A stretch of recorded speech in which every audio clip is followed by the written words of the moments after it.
On February 21st, 2023, the Enlisted roadmap was released. This changed everything. From the promises of a new progression system to the release of the game out of open beta, the course of Enlisted would be forever changed.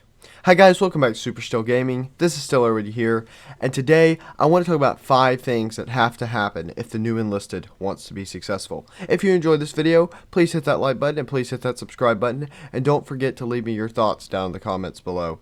Without further ado, let's get into it. So guys, the first thing that has to happen is that the grind has to be shortened. The grind is probably one of the biggest issues with Enlisted right now, and it's definitely one of the hottest topics in the Enlisted community.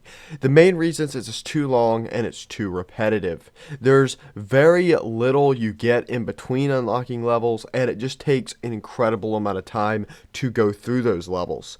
It's also very repetitive because, for example, you have to unlock the MP40 5 times in the game to have it in all the campaigns, which is honestly insane. Though they have talked about fixing a lot of this stuff, these are things that have to happen if the new Enlisted wants to be successful, because people are really getting tired of it. Now the second thing, guys, is we cannot lose all resemblance of historical accuracy in Enlisted. Yes, it is absolutely true that if you zoom out, Enlisted has always been much more of a arcade game than a historically accurate milsim.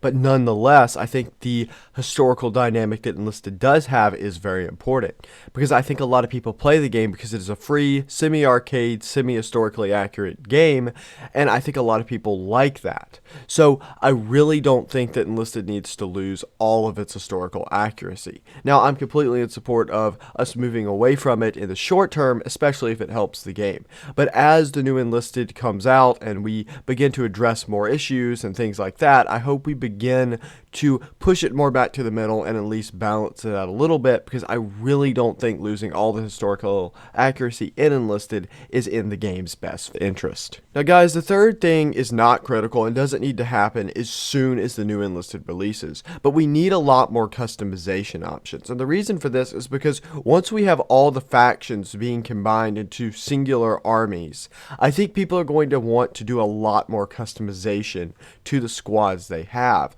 And so I think it needs to be cheaper and easier to access, because I think you're going to be dealing with a even more arcade game than it is now, and I think greater personalization of your squads, for example, as they have greater personalization of your own hangar, is to me very, very important. Now the fourth thing, guys, to me is that we need a new game mode on bigger maps.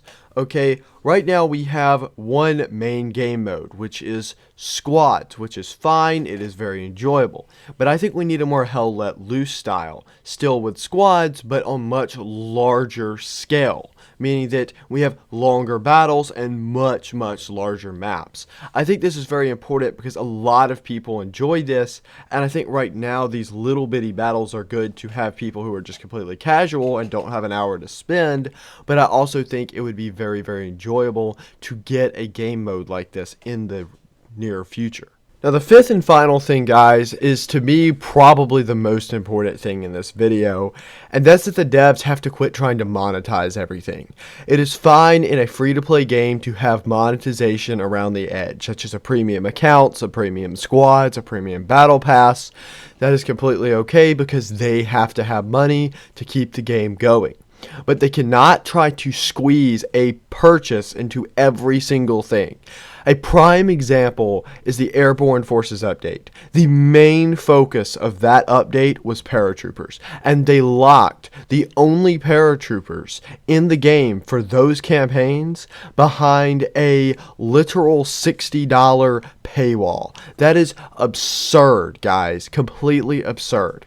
Once again, it is okay to have some monetization in a free-to-play game, but it is not okay to try to squeeze it everywhere. If they don't stop doing that, the free-to-play player base is going to continue to get more and more and more annoyed, and that is just absolutely not sustainable. So yes, that has to stop if the new Enlisted wants to make it.